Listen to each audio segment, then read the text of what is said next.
what is chronic mountain sickness? If a person stays at a high altitude for a longer time, initially he may get acclimatized but later fails. That lead on to chronic mountain sickness. And you know that if person is staying in a high altitude for a longer time, he will be having polycythemia. Polycythemia can lead on to an increase in the blood viscosity. So the blood viscosity will be increased, so that there will be a decrease in the flow to the tissues. This can cause a decreased blood flow to the tissues.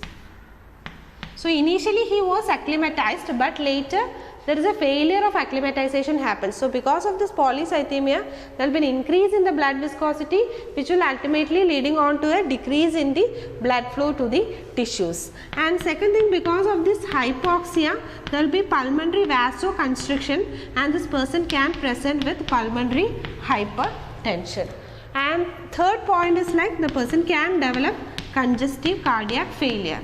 The person can develop cardiac failure because the acclimatization is not proper, it is failing, so that it can result in a congestive cardiac failure. And it can also result in fall in the arterial pressure, and even death can occur because of this chronic mountain sickness. So in this case, the person should be immediately shifted to a low altitude.